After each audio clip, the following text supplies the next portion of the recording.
उत्तराखंड ये नाम सुनते ही हमारे जहन में क्या आता है? शायद बर्फ से ढके पहाड़ और पवित्र मंदिर, है ना? लेकिन इस राज्य की कहानी में ना कुछ ऐसे चौंकाने वाले मोड़ हैं जो आमतौर पर नजर नहीं आते। तो आज हम उत्तराखंड के कुछ ऐसे ही अनसुने तथ्यों को जानेंगे। तो चलिए इसी सवाल का जवाब ढूंढते हैं। इस सफर में हम सब मिलकर उत्तराखंड के उन पहलुओं को छुएंगे जो इसकी असली और गहरी पहचान को हमारे सामने लाते हैं। चलिए शुरुआत करते हैं इसकी सबसे मशहूर पहचान के साथ, देवभूमि यानी देवताओं की भूमि। लेकिन ये सिर्फ एक नाम नहीं है, इसके पीछे बहुत ठोस वजह है। तो सवाल ये है कि इसे देवभूमि कहते ही क्यों हैं? देखिए, यहाँ हजारों की तादाद में मंदिर हैं। ये चारधाम यात्रा का मेन सेंटर है और कहते हैं कि यहाँ के तो लगभग हर पहाड़ पर एक देवस्थान मिल ही जाएगा। वाकई ये देवताओं की ही भूमि है। और बात सिर्फ मंदिरों तक ही सीमित नहीं है। भारत की दो सबसे पवित्र और जीवन देने वाली नदियां गंगा और यमुना यहीं हिमालय के ग्लेशियरों से जन्म लेती हैं। इससे अंदाजा लगाया जा सकता है कि इस राज्य का आध्यात्मिक महत्व कितना ज्यादा गहरा है। लेकिन देखिए, इसी देवभूमि ने एक बहुत भयानक आपदा का सामना भी किया है। साल 2013, जब विनाशकारी बाढ़ ने सब कुछ हिलाकर रख दिया था। पानी का वो सैलाब इतना भयानक था कि रास्ते में आई हर चीज को निगल गया। घर, पुल, सड़कें, सब कुछ मानो तबाह हो गया। चारों तरफ सिर्फ तबाही का ही मंजर था। लेकिन उस भयानक तबाही के बीच एक ढांचा अपनी जगह पर वैसे का वैसा खड़ा रहा। ऐसा लगा मानो कोई दिव्य शक्ति उसकी रक्षा कर रही हो। वो था केदारनाथ मंदिर। जी हाँ, जब चारों ओर सब कुछ तबाह हो चुका था, तब भी ये मंदिर चमत्कारिक रूप से खड़ा रहा। ये घटना आज भी लोगों के लिए एक रहस्य है और देवभूमि के विश्वास को और भी ज्यादा गहरा करती है। अच्छा, अब आध्यात्म से थोड़ा हटकर बात करते हैं उत्तराखंड की विशाल और अद्भुत प्रकृति की, जिसका सच में कोई मुकाबला नहीं है।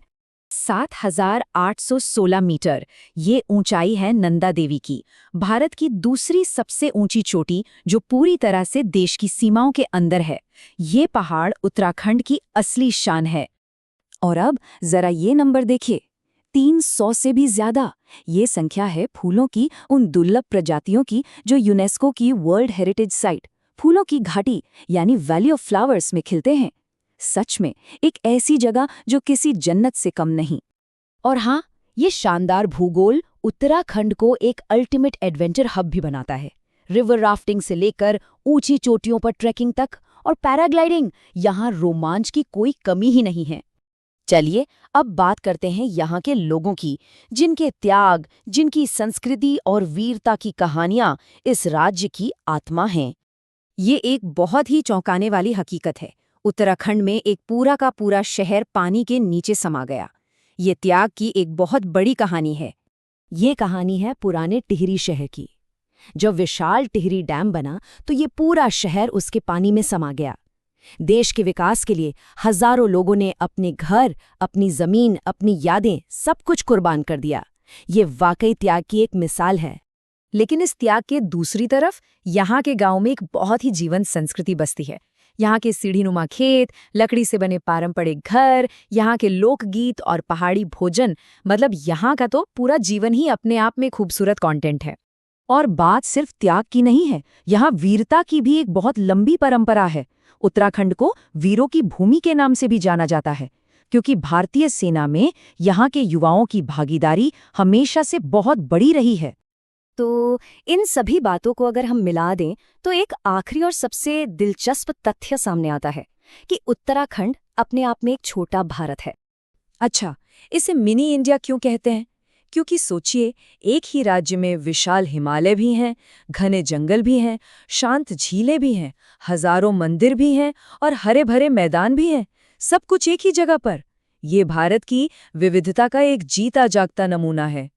तो उत्तराखंड की पहचान को हम एक सरल से फॉर्मूले में समझ सकते हैं: प्रकृति, आध्यात्मिकता और रोमांच का एक अनूठा संगम। यही तीनों मिलकर इस राज्य को वो पहचान देते हैं जो इसे सबसे अलग बनाती है। तो अंत में बस यही कहा जा सकता है कि उत्तराखंड सिर्फ एक राज्य नहीं है, बल्कि भारत की आत्मा का एक प्रतिबिंब है। और शायद ये बात बिल्कुल सही है कि अगर भारत को समझना है तो उत्तराखंड को जानना वाकई बहुत जरूरी है।